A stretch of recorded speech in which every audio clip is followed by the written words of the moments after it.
On March 14, 1857, beneath the columned portico of the Richmond Exchange, a single human being sold for the equivalent of $378,000 in today's currency.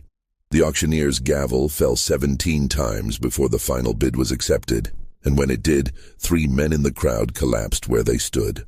No record explains why this particular sale commanded a price that exceeded the cost of 12 experienced field hands, or why the buyer immediately transported his purchase 200 miles northwest into the Blue Ridge Mountains, never to be seen in civilized Virginia again. The Commonwealth's archives contain a single leather-bound ledger documenting the transaction, but 7 pages have been carefully razored out, leaving only the shadows of pressed ink bleeding through from the reverse side. What made one human life worth such an impossible sum? What secret justified a price that plantation owners whispered about in scandalized tones for decades afterward? Before we continue with the story of the Richmond Exchange and the sale that shattered every understanding of human commerce in the antebellum South, we need you to be part of this community. Subscribe and hit that notification bell, because stories like this one, buried deliberately in the silence of history, deserve to be heard. And leave a comment telling us what state or city you're listening from. We want to know where our community of truth seekers is growing. Now let us return to that March morning when something impossible walked onto the auction block. The sale that March morning would become a wound in Richmond's memory. But to understand why, you must first understand the city itself in those final years before the war. Richmond stood as the jewel of Virginia commerce in 1857, her tobacco warehouses lining the James River like monuments to prosperity. The city's tree-lined streets stretched between the Capitol building, designed by Jefferson himself, and the sprawling market districts where fortunes changed hands daily. Church bells marked the hours from a dozen steeples, calling the faithful to worship in a city that considered itself the most civilized jewel of the South. The Exchange itself occupied a Greek Revival building on Franklin Street, its Doric columns suggesting permanence and order in a world built on neither. The population of 38,000 souls divided themselves along predictable lines. The merchant class in their federal-style townhouses on Church Hill, the working poor in cramped quarters near Shockoe Bottom, and the enslaved who outnumbered their owners but remained invisible in every civic calculation.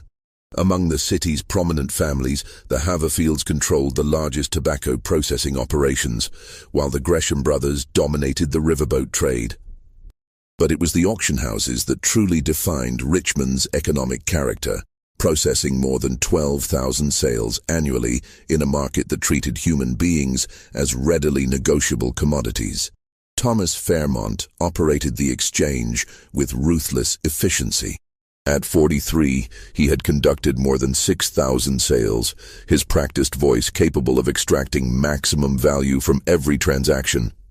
He kept meticulous records in leather-bound ledgers, documenting not just prices but peculiarities, distinguishing marks, skills, and the occasional notation that revealed more than any balance sheet. Defiant eyes, likely trouble, or reads scripture, dangerous. His office overlooked the auction floor, allowing him to observe the crowd's mood before each sale, adjusting his strategy accordingly. March 14th began unremarkably. The morning's first lots consisted of field hands from a bankrupt plantation in Goochland County, 7 men and 3 women who sold for predictable prices to predictable buyers. Fairmont moved through the transactions with mechanical precision, his voice rising and falling in the practiced cadence that signaled confidence to potential purchasers. The crowd numbered perhaps 80 men, their faces familiar from 100 previous sales. Then, at precisely 11:47 by the Exchange clock, everything changed.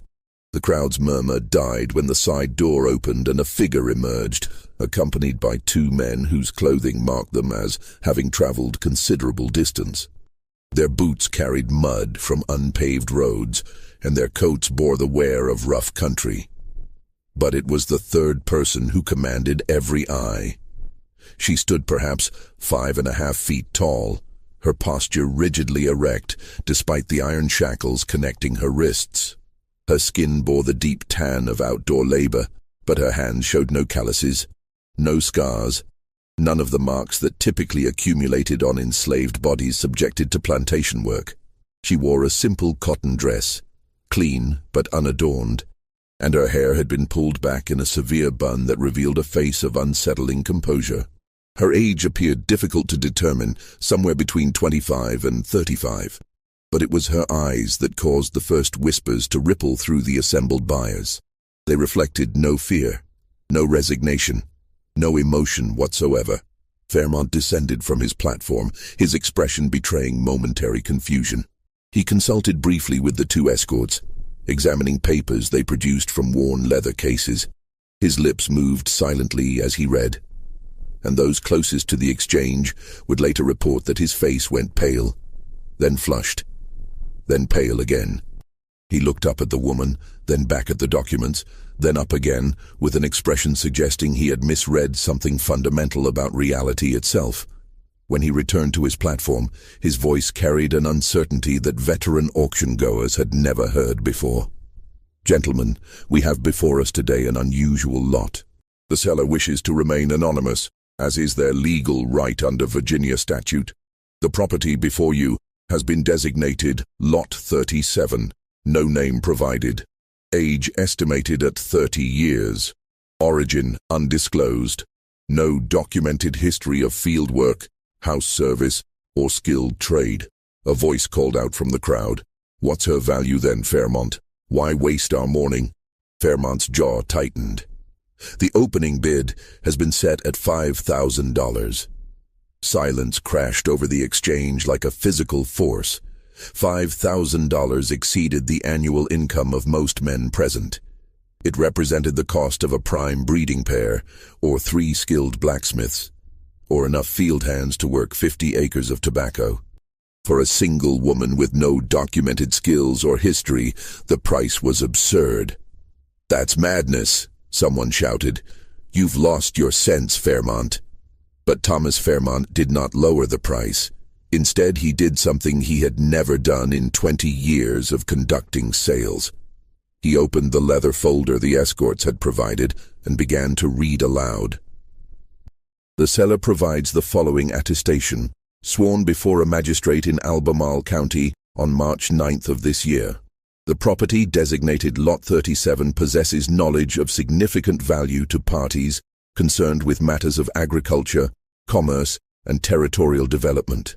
Said knowledge has been verified through demonstration to 3 independent witnesses whose signatures and seals appear below. The purchaser will receive, along with the bill of sale, a sealed letter containing specific instructions for extracting said knowledge.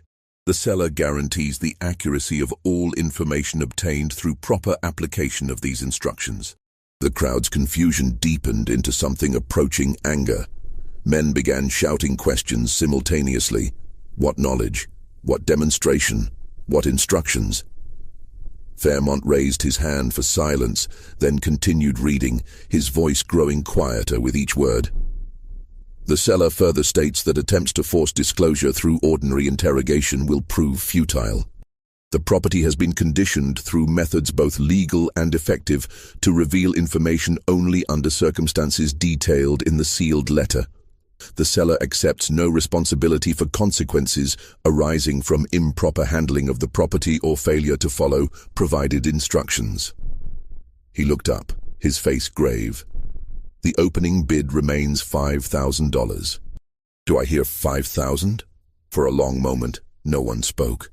Then, from the back of the room, a hand rose.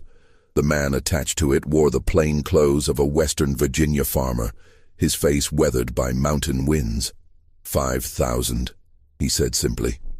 5,500, came another voice, this one belonging to a Richmond merchant whose tobacco interests extended into 3 counties.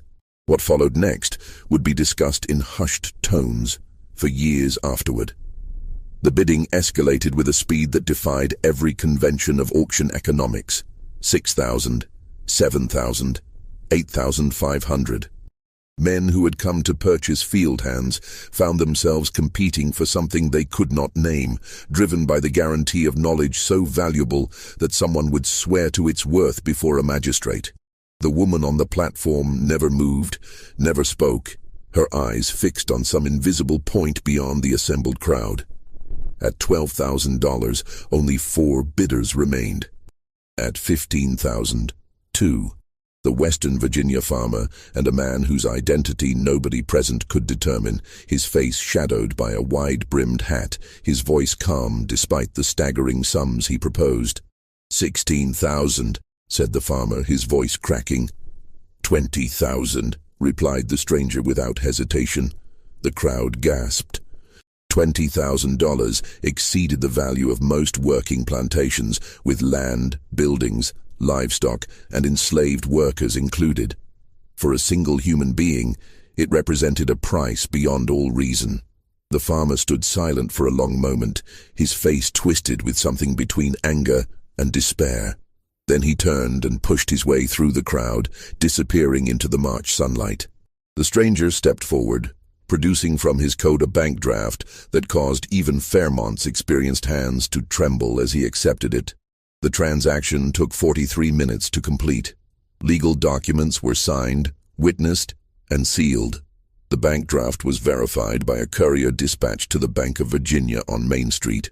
And when everything had been formalized according to Commonwealth law, Thomas Fairmont handed the stranger 2 items: a bill of sale stamped with the exchange's official seal, and a sealed envelope bearing a wax impression of a symbol no one present could identify. The stranger took possession of his purchase without speaking a single additional word. He produced a key, unlocked her shackles with movements suggesting long practice, and gestured toward the side door. She walked beside him with the same unsettling composure she had maintained throughout the entire proceeding, and together they vanished into the Richmond streets. 3 days later, when inquiries began circulating about the identity of the buyer, investigators discovered that the bank draft had been drawn on an account belonging to a livestock company registered in Staunton, a city more than 100 miles northwest in the Shenandoah Valley. The company's listed address corresponded to a grain warehouse that had stood empty for 7 years. The magistrate in Albemarle County, who had supposedly witnessed the seller's attestation, could not be located, though courthouse records confirmed his seal was genuine. The 3 independent witnesses mentioned in the sworn statement were never identified, and the woman who had sold for $20,000 was never seen in Richmond again. The sale's aftermath rippled through Richmond society like a stone dropped into still water. Within a week, Thomas Fairmont closed the exchange for 3 days, citing personal illness. When he reopened, he refused to discuss Lot 37 with anyone, redirecting all inquiries to his attorney, who provided only a terse statement confirming the sale's legality under Virginia statute. Fairmont's ledger entry for March 14th occupied a full page, unusual for his typically brief notations, but when a curious clerk attempted to examine it more closely, he discovered that 7 sequential pages had been removed with surgical precision, leaving only the faintest impression of text bleeding through from the reverse side of the remaining sheets. Rumors multiplied with the speed that characterizes scandalized communities. Some claimed the woman possessed knowledge of buried Confederate gold, though the war lay 4 years in the future, and no one could explain how an enslaved person might obtain such information. Others whispered about stolen plantation account books, documents that could ruin prominent families if their contents became public. A tavern keeper near Shockoe Bottom swore he had heard the woman speak in a language nobody recognized, though he could not explain how he had been close enough to hear her at all. The most persistent story involved the sealed letter.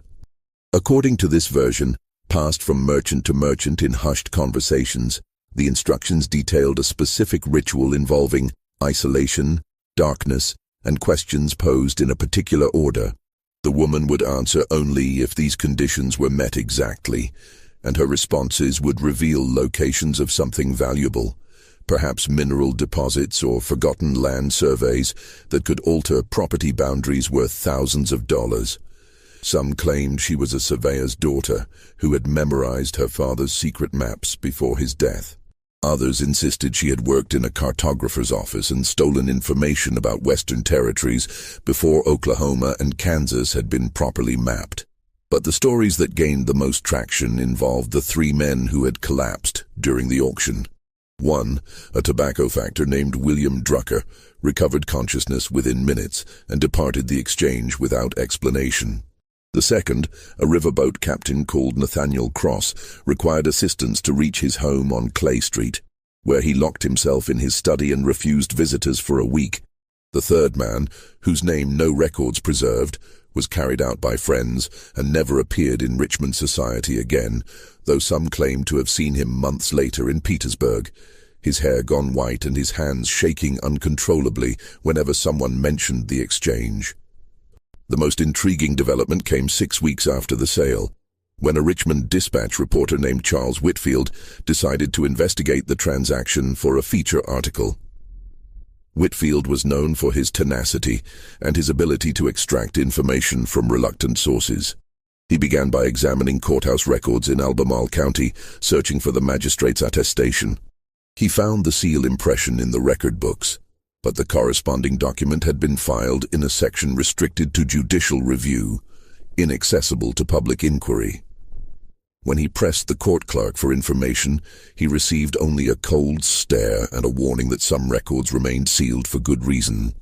Whitfield then traveled to Staunton, determined to locate the livestock company that had provided the bank draft.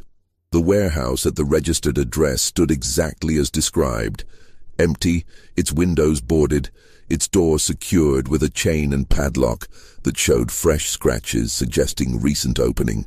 When Whitfield questioned neighboring business owners, he received contradictory accounts. One claimed the warehouse had been purchased by a land speculator from Lexington. Another insisted it belonged to a mining concern operating in the western mountains. A third refused to discuss it at all, turning away when Whitfield produced his reporter's credentials. The trail went cold until late July, when Whitfield received an anonymous letter delivered to the dispatch offices. The envelope contained no return address, and the postmark indicated it had been sent from Waynesboro, a small town in Augusta County nestled against the Blue Ridge Mountains. The letter itself consisted of 3 sentences written in elegant script. The knowledge she carries could redraw maps. Some borders exist only in men's minds. Stop searching before you learn which category you occupy. Whitfield published a carefully worded article on August 3, 1857, titled "The Mystery of the Richmond Exchange."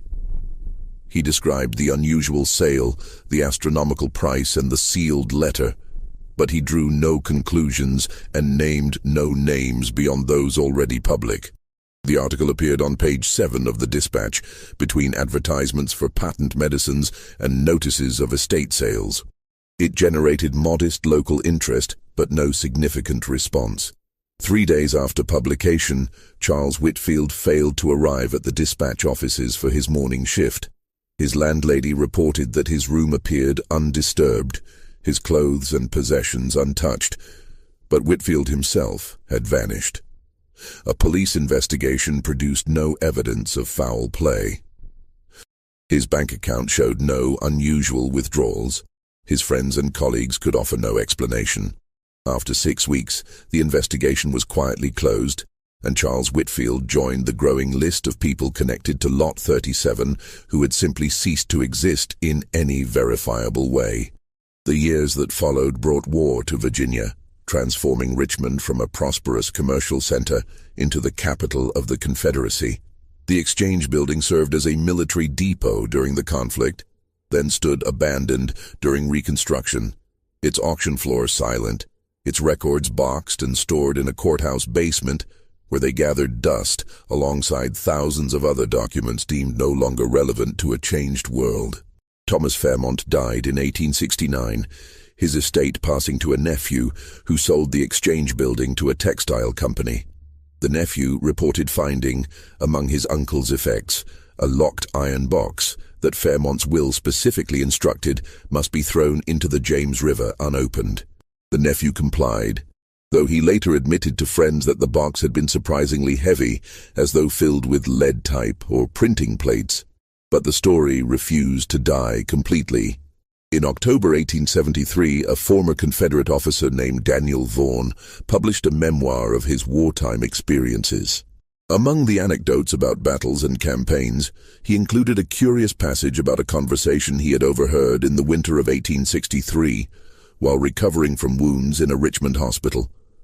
Two elderly men had been discussing old times, and one mentioned the infamous exchange sale of 1857. According to Vaughan's account, the man said, "The buyer knew exactly what he was purchasing. He had been searching for 3 years, traveling from Baltimore to Charleston, seeking someone with that particular knowledge. When he found her, price became irrelevant. He would have paid $50,000 if necessary. Some secrets are worth more than gold because they reveal where the gold is buried." The passage generated minimal interest when the memoir was published. Virginia was still recovering from war and Reconstruction, and few readers cared about mysterious auction sales from 16 years earlier. But Vaughan's words would resurface decades later when a historian researching antebellum commercial practices stumbled across them and began asking new questions about what knowledge could possibly justify such an impossible price. The historian's name was Margaret Holloway, and in 1891 she was already establishing a reputation as one of the few women willing to excavate uncomfortable truths about Virginia's past. Her interest in the exchange sale began accidentally, triggered by a footnote in Daniel Vaughan's memoir while she researched economic patterns in pre-war Richmond. The mention of $20,000 caught her attention immediately. She knew enough about antebellum prices to recognize the sum as wildly aberrant, and her academic training had taught her that aberrations often concealed larger patterns. Holloway began her investigation in the Richmond courthouse, requesting access to the exchange records transferred there during Reconstruction. The clerk initially resisted, explaining that the documents had been stored without proper cataloging and would require weeks to locate. But Holloway persisted, and eventually she found herself in a basement room surrounded by water-stained boxes containing the remnants of Richmond's commercial history. The ledgers were there, dozens of them, documenting thousands of transactions in Thomas Fairmont's precise handwriting. She found the March 14, 1857 entry immediately. The missing pages were obvious, their absence creating a gap in the sequential numbering. But Holloway noticed something the casual observer might miss: the impressions bleeding through from the reverse side of the remaining pages. By holding the ledger at specific angles under lamplight, she could discern fragments of text: Western Survey marks, ridgeline above, seam follows, 3 feet depth. The words suggested geological or geographical documentation, not the biographical details typically recorded for enslaved people being sold. Holloway spent 3 days attempting to decipher more, using various lighting techniques and even a magnifying glass borrowed from a jeweler on Main Street. She managed to extract approximately 40 partial words across the 7 missing pages, enough to convince her that the removed entries described something related to land, boundaries, or possibly mineral deposits. Her next step took her to Staunton, following the same trail Charles Whitfield had pursued 34 years earlier.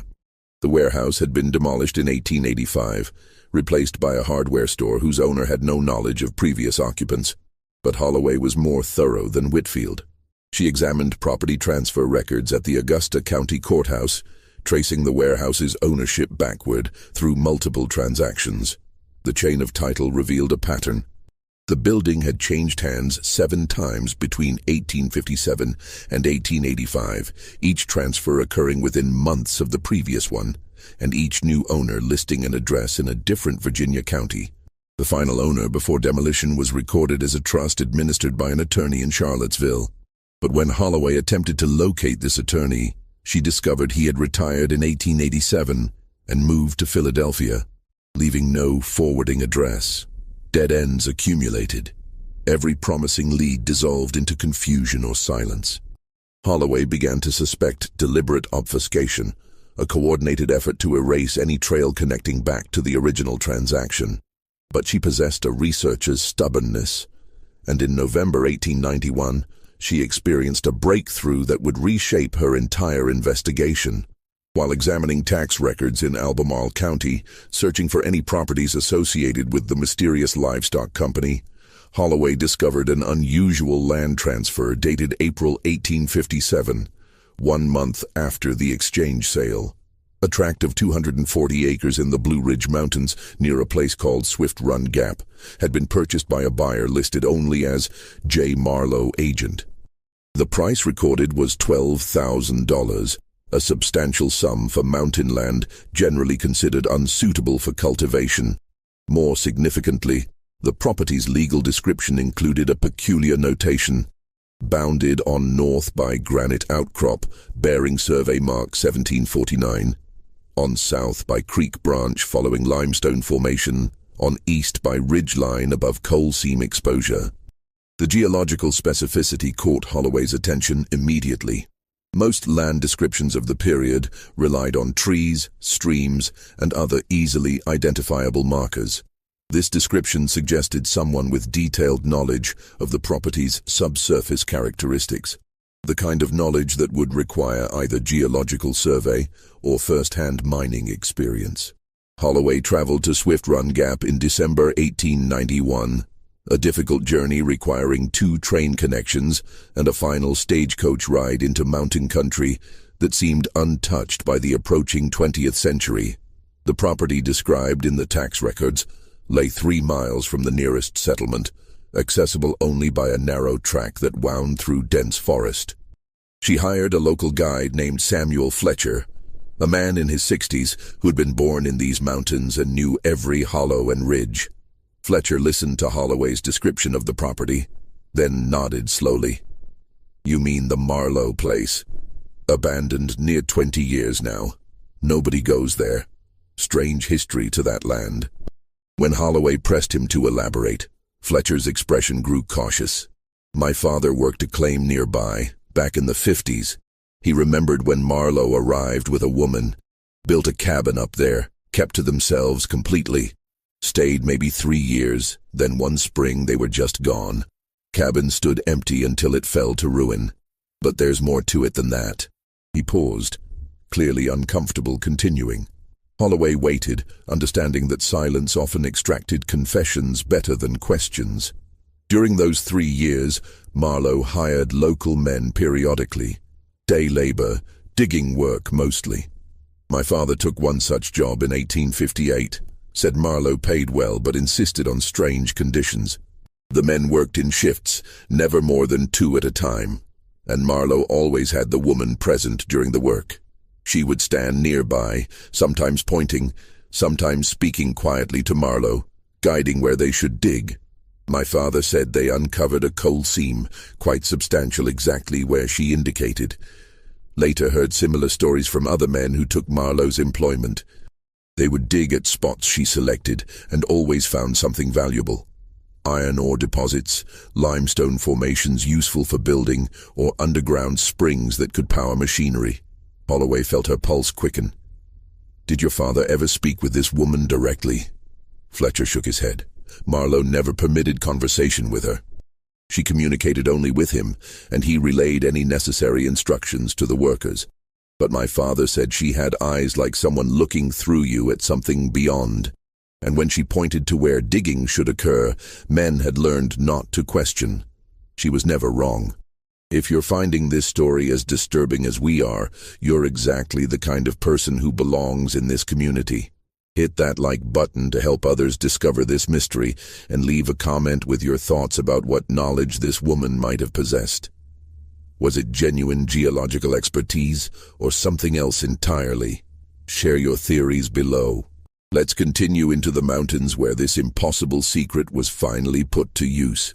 The mountains where Lot 37 had vanished held more secrets than Margaret Holloway initially imagined. Fletcher agreed to guide Holloway to the abandoned property, though he insisted they make the journey in daylight and return before dark. The December afternoon was cold and clear as they climbed the narrow track, frost crackling under their boots. The forest had reclaimed much of the clearing where the cabin once stood, but remnants remained. A stone chimney rising from collapsed timbers, a well shaft carefully covered with fitted boards, and most intriguingly, a series of excavation sites scattered across the property, each one now overgrown but still visible as depressions in the forest floor. Holloway counted 14 distinct dig sites, ranging from shallow test pits to one excavation that appeared to have descended at least 20 feet before being abandoned. At Fletcher's suggestion, they examined the well shaft first. When he lifted the covering boards, they discovered that the shaft had been sealed with clay and stones at a depth of approximately 8 feet, an unusual construction choice that suggested the well's purpose extended beyond water collection. "This is how Marlowe stored his ore samples," Fletcher explained. "Kept them cool and dry, protected from weather. My father mentioned it. Marlowe would bring up coal or iron ore from the dig sites, seal samples in canvas bags, and lower them into this shaft. Every few months he would extract them and transport them somewhere, my father never knew where." Holloway knelt beside the shaft, examining the sealed interior. The clay showed marks of repeated opening and closing, suggesting frequent access over an extended period. But what struck her most forcefully was the precision of the excavation itself. The shaft descended straight and true, its walls carefully mortared with local stone, its construction suggesting engineering knowledge far beyond typical mountain building practices. They spent 2 hours exploring the property, examining each dig site in turn. A pattern emerged. The excavations followed a rough line running northeast to southwest, approximately parallel to the ridgeline, but offset by perhaps 300 feet. When Holloway plotted their positions on a hand-drawn map, the alignment became obvious. The dig sites traced the underground path of a geological formation, likely a coal seam or similar mineral deposit, with remarkable accuracy. As they prepared to depart, Fletcher pointed out one final detail. Near the collapsed cabin, barely visible beneath accumulated leaves and soil, a flat stone bore carved markings, a series of numbers and symbols that resembled surveying notations. Fletcher couldn't decipher them, but Holloway copied them carefully into her notebook, recognizing their potential significance. The return journey was conducted in thoughtful silence. When they reached the settlement where Fletcher lived, Holloway asked one final question. Did anyone ever discover what happened to Marlowe and the woman? Where they went when they left? Fletcher's expression darkened. There was talk. Some said Marlowe sold his survey information to a mining company in Pittsburgh, made a fortune and disappeared into the West. Others claimed he died up there in the mountains, and the woman simply walked away, vanishing back into whatever world she came from. But my father believed something different. He said that in the spring of 1860, he saw a woman matching her description boarding a train in Charlottesville, traveling alone, wearing fine clothes inappropriate for someone of her legal status. He didn't approach her, didn't alert authorities, just watched her disappear into a private car attached to a northbound train. He claimed she turned at the last moment before boarding, looked directly at him though they stood 50 feet apart, and smiled. Not a friendly smile, he said. A smile of recognition, as though she knew he had worked on Marlowe's property and wanted him to understand something important. He never could explain what that something might be. Margaret Holloway returned to Richmond on December 19, 1891, her mind churning with implications she barely dared to articulate. The evidence she had gathered suggested something that challenged every assumption about the antebellum South's social structure. An enslaved woman possessing sophisticated geological knowledge, valuable enough to command an astronomical price and accurate enough to locate mineral deposits with precision that seemed almost supernatural. But Holloway knew there was nothing supernatural about geological expertise. It could be learned, developed through experience or training, particularly by someone with access to survey records, mining operations, or scientific instruction. The question that haunted her was how. How does an enslaved woman acquire such knowledge in a society designed to prevent education, restrict movement, and eliminate every possibility of advancement? Where does she learn to read geological formations, interpret survey marks, and predict subsurface mineral locations with enough accuracy to never be wrong?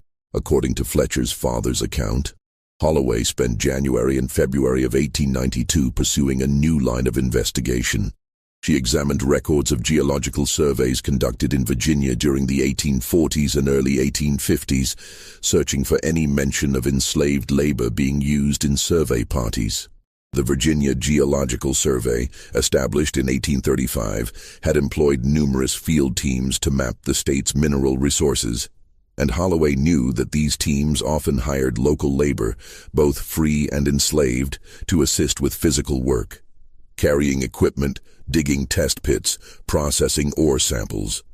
Her persistence yielded results. In a dusty archive room in the Virginia State Library, she discovered field journals from an 1847 survey expedition led by a geologist named William Barton Rogers, who would later become the founder of the Massachusetts Institute of Technology. Rogers's team had spent 6 months mapping coal deposits in the Blue Ridge region, and his detailed journals included periodic mentions of the workers who accompanied them. One entry, dated July 23, 1847, stopped Holloway cold. "Our expedition has been greatly aided by the addition of a Negro woman, property of Colonel Thaddeus Hargrove of Albemarle County, who has demonstrated unexpected facility for geological observation. While illiterate, she possesses remarkable visual memory and has proven capable of recognizing similar rock formations across widely separated sites." Colonel Hargrove hired her to our party for the nominal sum of $3 weekly, explaining that she had previously served in his household but showed aptitude for outdoor work. "Her contributions have accelerated our mapping efforts substantially." Holloway cross-referenced the name Thaddeus Hargrove with property records, discovering that he had owned a plantation of moderate size near Charlottesville. He had died in 1853, and his estate inventory listed 18 enslaved people, but no individual names were recorded, only ages and general descriptions. There was no way to identify which, if any, of these individuals might have been the woman who assisted Rogers' survey team, but the connection was tantalizing.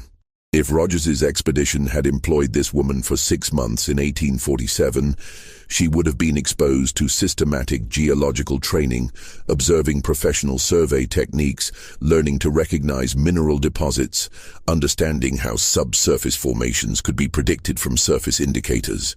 A person with sufficient intelligence and memory could absorb enormous amounts of practical knowledge during such an experience, particularly if they understood that knowledge might someday represent their only path to freedom or value. Holloway began searching for other geological survey records, hoping to find additional mentions of the same individual. She discovered 2 more possible references. A brief notation in an 1848 survey report mentioning the Hargrove woman, previously employed, whose services would be valuable if available, and a letter from 1849 in which a surveyor requested permission to hire an enslaved woman with demonstrated geological aptitude for a Kentucky expedition, though the letter provided no indication whether this request was granted.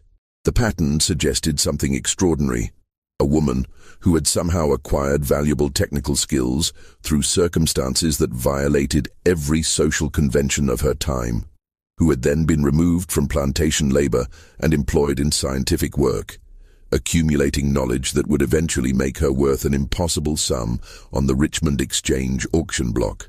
But new questions emerged, darker ones. If Colonel Hargrove had died in 1853, who owned the woman afterward? Who recognized her value and decided to bring her to Richmond for sale in 1857? And most troubling, who was the buyer who called himself J. Marlowe, who paid $20,000 and transported her to the mountains, where her knowledge could be exploited in complete isolation? Holloway's investigation took a disturbing turn in March 1892, when she received a letter from a source who insisted on remaining anonymous. The letter, postmarked from Baltimore, contained a single sheet of paper with a brief message written in educated handwriting. "You seek the woman from the exchange. I can tell you her name, but knowledge carries a price. Discontinue your investigation, and I will reveal what you wish to know. Continue, and you will discover why some secrets remained buried even after the war freed those who kept them." The letter included no address, no signature, no method for Holloway to respond. Its arrival demonstrated that someone was monitoring her research, tracking her movements, and becoming concerned about what she might uncover. A lesser researcher might have heeded the warning. Margaret Holloway was not lesser. She redoubled her efforts, focusing now on identifying J. Marlowe. The name itself was likely false, but the land purchase in April 1857 had required a legitimate signature and payment. She requested records of all banking transactions in Staunton during March and April 1857, hoping to find the source of the $12,000 used to purchase the mountain property. The request was denied. She attempted to access county tax records to identify who had paid property taxes on the Swift Run Gap land between 1857 and 1860. Those records, she was informed, had been destroyed in a courthouse fire during the war. Though no other Augusta County records from that period showed fire damage, the obstacles multiplied. Every promising lead vanished into bureaucratic complexity or convenient destruction of documents. Holloway began to suspect coordinated resistance, but she could not identify who might be orchestrating it or why. Decades after the original events, anyone would care about suppressing information about a single enslaved woman who had demonstrated geological expertise. Then, in late April 1892, Holloway received a visitor at her Richmond boarding house. The man who called on her was elderly, perhaps 70, dressed in clothing that suggested former prosperity, now faded. He introduced himself as Robert Dunmore, claimed to have information about the exchange sale, and insisted their conversation must remain completely confidential. When they were seated in the boarding house parlor, Dunmore spoke in a voice barely above a whisper. "I was there that March day in 1857. I bid on her. Went to 5,000 before dropping out. Couldn't justify higher, but I knew what she was worth because I had seen her work." Holloway leaned forward, her heart racing. "You knew her before the sale?" Dunmore nodded.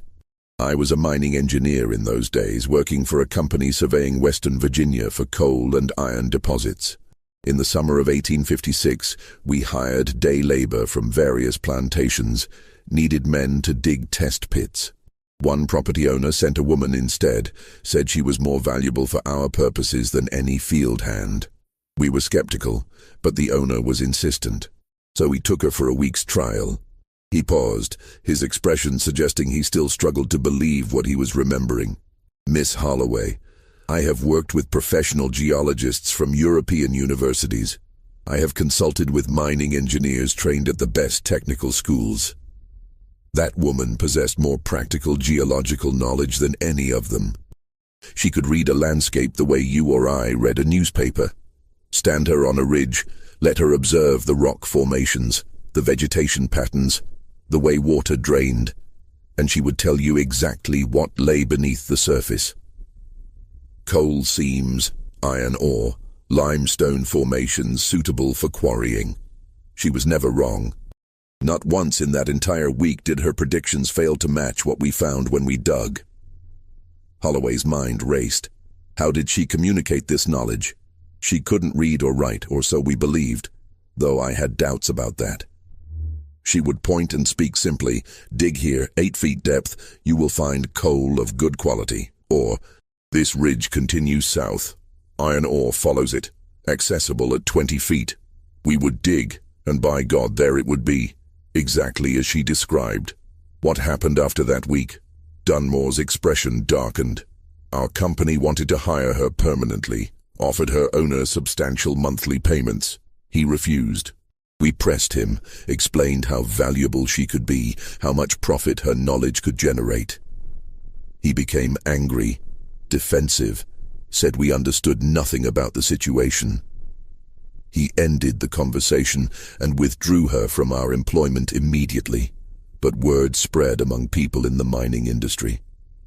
A woman with such abilities, if she could be acquired, would be worth a fortune.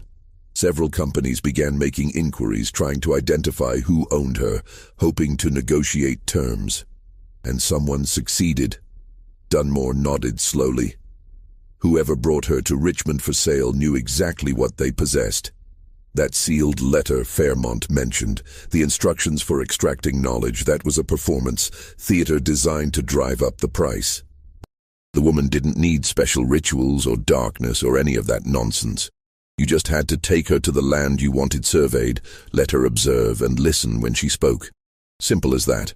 But by creating mystery, the seller generated competition, pushed the price to levels that made even experienced speculators lose their heads. Who was the seller? Dunmore shook his head. I never discovered that. Tried for years, got nowhere. But I can tell you about the buyer. The man who called himself Marlowe was actually James Pritchard, a land speculator from Pennsylvania. He made his fortune buying mineral rights in undeveloped territories, then selling them to mining companies at substantial profit. He had been searching for geological expertise, some method to identify valuable land before competitors did. When he heard about the woman, he became obsessed. He would have paid $50,000 if necessary. $20,000 was a bargain for what she gave him. Which was 3 years of surveying mountain properties in Virginia, Pennsylvania, and possibly Tennessee. Pritchard acquired mineral rights to dozens of tracts, all of which later proved to contain valuable coal or iron deposits. He sold those rights for amounts that made his initial $20,000 investment look trivial. Then, in 1860, he disappeared, took his fortune and vanished, just like the woman herself. Holloway asked the question that had haunted her for months. What was her name? Dunmore met her eyes. I never knew it. In that week we employed her, she never spoke her name, and her owner never provided it. She was just property after all, and property needs no name beyond what the owner chooses to assign. But I will tell you something I have told no one else in the 35 years since that March day. When the auction was concluded, when Pritchard took ownership and removed her shackles, she spoke. Just once, before they departed. She looked back at the assembled crowd and said, "You have purchased knowledge, but knowledge requires payment beyond gold." Then she walked out beside Pritchard and I never saw her again. But I have thought about those words every day since. Knowledge requires payment beyond gold. What did she mean? What payment was she exacting? And from whom?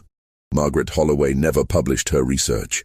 The comprehensive article she had planned, documenting the mystery of Lot 37 and the woman who possessed impossible knowledge, remained unfinished in her files when she died in 1903. But her notes survived, archived eventually in the Virginia Historical Society, where they gathered dust for decades alongside thousands of other documents deemed too specialized or controversial for general interest. The truth about the woman's identity would not emerge until 1947, when a graduate student researching antebellum geological surveys for his dissertation stumbled across an obscure memoir published privately in 1871. The author was William Barton Rogers himself, the geologist who had led the 1847 Blue Ridge expedition. In this memoir, which circulated among only a handful of scientific colleagues, Rogers included a detailed appendix discussing enslaved labor's role in 19th-century American science.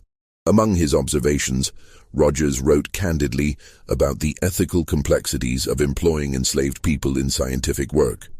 We exploited their labor while denying them education, yet occasionally we encountered individuals whose natural intellect surpassed our own. One such person was a woman we employed in 1847, property of Colonel Hargrove. She possessed eidetic memory and spatial reasoning abilities I have encountered only rarely among trained scientists. When I attempted to discuss with Colonel Hargrove the possibility of purchasing this woman's freedom, intending to offer her formal geological training, he became violently angry and threatened legal action if I pursued the matter. He explained that she had been educated illicitly by his deceased wife, who had defied his orders and taught several enslaved women to read, write, and study from the Colonel's scientific library. When Colonel Hargrove discovered this transgression, he sold off the other women immediately, but retained this particular individual because her acquired knowledge made her too valuable to dispose of cheaply. Rogers continued, I learned later that after Colonel Hargrove's death, His estate executor attempted to profit from this woman's abilities by hiring her to various geological survey operations. The woman understood her peculiar position. Her knowledge made her valuable, but also made her dangerous, for educated enslaved people threatened the very foundation of the institution that held them captive. She apparently chose silence as protection, revealing her capabilities only when circumstances made concealment impossible or unprofitable. The memoir provided one additional crucial detail. I recorded this woman's given name as Anna, though I suspect this was a name imposed rather than chosen. She carried herself with dignity inappropriate for her legal status, and I detected in her expression a fierce intelligence that circumstances had forced into channels where it could never find full outlet. When our expedition concluded, she thanked me in Latin, flawlessly pronounced, then walked away before I could respond. That moment has haunted me for 24 years. We denied that woman everything: her freedom, her autonomy, her right to develop the intellectual gifts she possessed in such abundance, yet she maintained her dignity and used the fragments of knowledge she had stolen or been given to create value where society said she had none. I do not know what became of her after Colonel Hargrove's death, but I pray she found some measure of justice in a world designed to prevent it. The graduate student who discovered Roger's memoir was named Thomas Egerton, and he possessed the investigative instincts of a natural historian. He connected Roger's account with the fragmentary records of the Richmond exchange sale, recognizing that Anna and Lot 37 were almost certainly the same person. He tracked down Margaret Holloway's archived research, discovered Robert Dunmore's account, and synthesized everything into a dissertation that would become, after publication in 1950, one of the most widely cited works on enslaved people's contributions to American scientific development. But Egerton went further. He attempted to trace what happened to Anna after 1860, when Samuel Fletcher's father claimed to have seen her boarding a northbound train. The trail led through fragmentary records and persistent rumors, each piece adding detail to an extraordinary story of survival and calculated vengeance. According to documents Egerton uncovered, a woman matching Anna's description appeared in Pittsburgh in late 1860, where she obtained employment with a mining equipment manufacturer. Her title was listed as technical consultant, an unprecedented position for a woman of any race in that era. She worked there for 3 years, advising on mineral deposit identification and survey techniques, earning sufficient income to purchase her own freedom legally once wartime chaos made such transactions possible. By 1864, she had relocated to Philadelphia, where she established herself as a private geological consultant to mining companies and land speculators.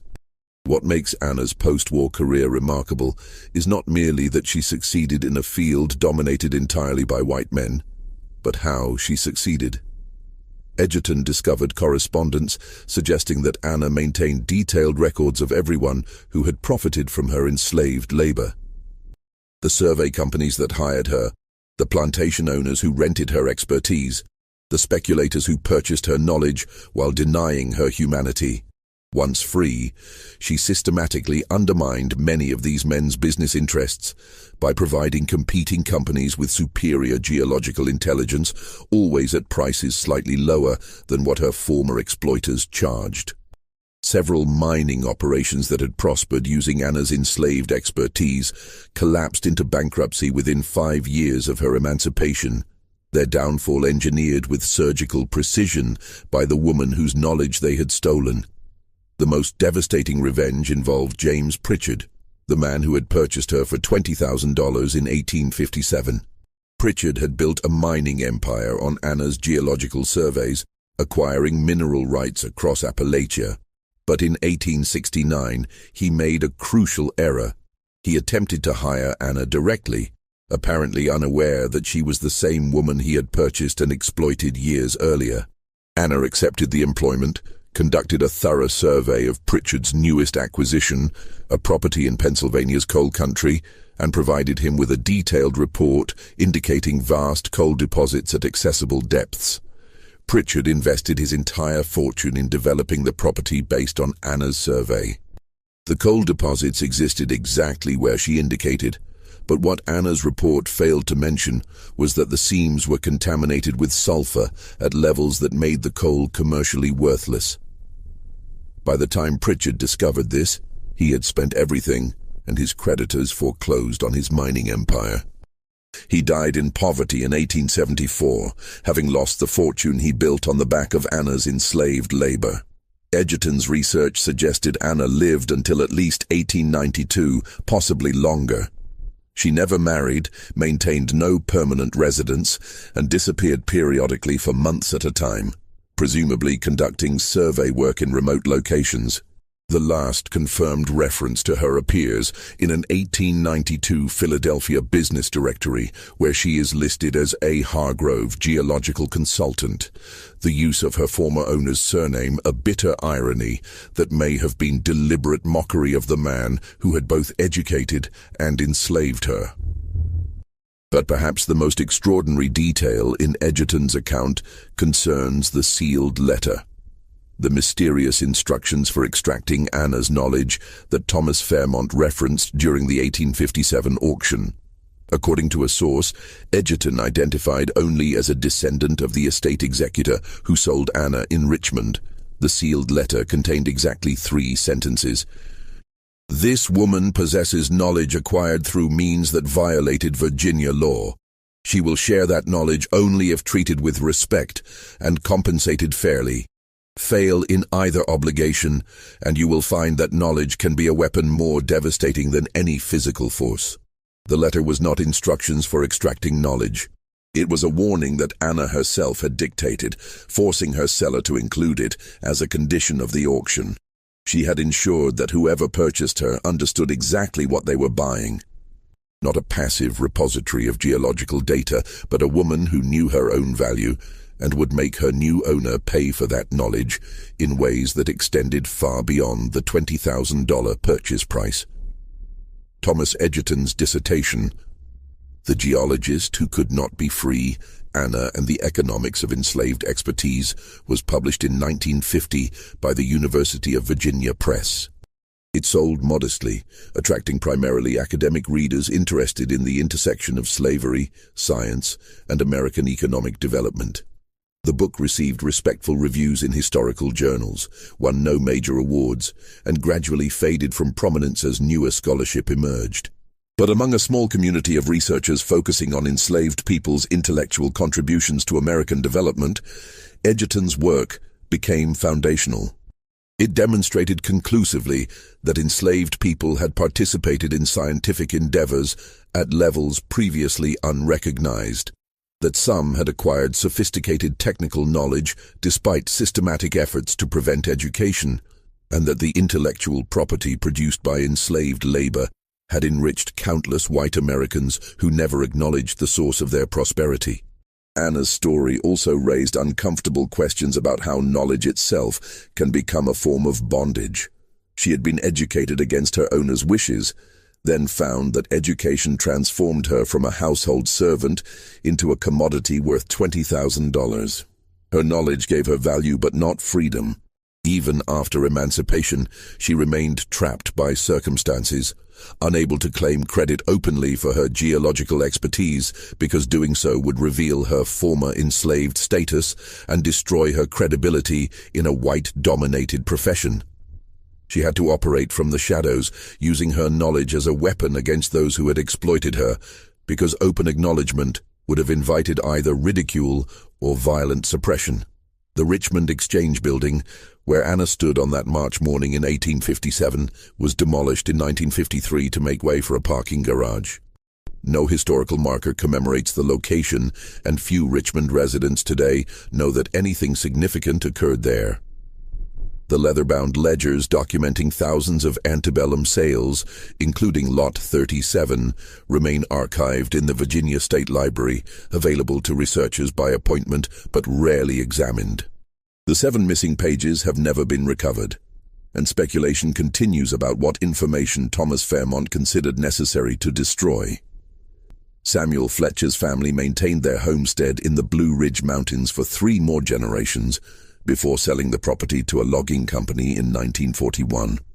The abandoned cabin where Anna lived during her 3 years with James Pritchard has long since rotted away, leaving no trace beyond a slight depression in the forest floor and the sealed well shaft that occasionally confounds modern hikers who stumble across it. The 14 excavation sites she identified remain visible to trained eyes, each one marking a location where her impossible knowledge transformed worthless mountain land into valuable mineral deposits. Margaret Holloway's unfinished article about the exchange sale was discovered among her papers by a niece who donated them to the Virginia Historical Society in 1904. The niece attached a note explaining that Holloway had ceased working on the project abruptly in May 1892, offering no explanation beyond a brief statement that some stories resist conclusion because their meaning continues beyond any comfortable ending. Holloway spent her final decade researching other topics, producing several well-regarded articles about Virginia commercial history, but she never again investigated anything connected to enslaved labor or the Richmond auction houses. Robert Dunmore, the mining engineer who had employed Anna briefly in 1856 and witnessed her sale the following year, died in 1901. His obituary in the Richmond Times-Dispatch made no mention of his involvement in mining or geological surveying, describing him instead as a retired merchant who had led a quiet, unremarkable life. But among his effects, his children discovered a locked box containing approximately 50 pages of handwritten notes, dated between 1857 and 1900, documenting everything he remembered about Anna and the impossible knowledge she possessed. The notes included his own analysis of how she might have acquired such expertise, his theories about where she learned to read geological formations, and his growing conviction, developed over decades of reflection, that Anna's story represented something profound about American society, that intelligence and capability flourish regardless of circumstances, that knowledge cannot be permanently suppressed, and that those who exploit others' intellects without acknowledgement ultimately pay a price, whether they recognize it or not. The final entry in Dunmore's notes, dated 3 weeks before his death, contains a single question he posed but never answered. Did Anna truly possess supernatural abilities to read the earth? Or was she simply a brilliant woman who learned to exploit others' willingness to believe in mystery rather than acknowledge her humanity? That question remains unanswered, though modern geologists who have examined the sites where Anna conducted surveys confirm that her predictions about subsurface formations were remarkably accurate, consistent with professional-level expertise that would require years of training and practical experience. How an enslaved woman acquired such training in antebellum Virginia, where education of enslaved people was illegal and scientific instruction remained exclusively available to white men of means, continues to puzzle historians. Some suggest she had access to Colonel Hargrove's library for years before he discovered his wife's transgression, absorbing geological texts and survey manuals through forbidden reading. Others propose that her work with William Barton Rogers and subsequent geological expeditions provided practical training that complemented theoretical knowledge gained elsewhere. A few researchers have suggested that Anna possessed genuine eidetic memory, allowing her to visualize and retain complex spatial relationships after a single observation, then apply that visual memory to predict what lay beneath the surface. Whatever the explanation, Anna's story demonstrates that intelligence and expertise can flourish under even the most oppressive circumstances, and that knowledge, once acquired, becomes a form of power that cannot be entirely controlled by those who believe they own the person possessing it. The woman who sold for an impossible price on a March morning in Richmond understood something her buyers never grasped. Knowledge requires payment beyond gold, and the debt always comes due eventually. The sites where Anna lived and worked remain scattered across Virginia, Pennsylvania, and possibly other states, unmarked and largely forgotten. The fortunes built on her geological surveys enriched dozens of families who never knew the source of their prosperity. The mining companies that profited from her enslaved expertise are long defunct, their records lost to time or deliberately destroyed. But somewhere in those mountains, in the patterns of excavation sites and sealed well shafts, in the missing pages of auction house ledgers and the fragmentary memoirs of men who witnessed something they could barely comprehend, Anna's story persists. What do you think of this story? Do you believe Anna's knowledge was truly learned, or did she possess abilities we still cannot explain? How should we remember people like Anna, whose contributions to American development went unacknowledged for decades, whose brilliance was exploited while their humanity was denied? Leave your comment below. If you enjoyed this tale and want more stories of forgotten history, subscribe, hit the notification bell, and share with someone who loves mysteries that challenge our understanding of the past. The algorithm favors videos that get early engagement, so your like and comment in the first hour really help this story reach others who need to hear it. See you in the next video, where we will continue exploring the dark corners of American history, where the impossible and the forgotten wait to be discovered.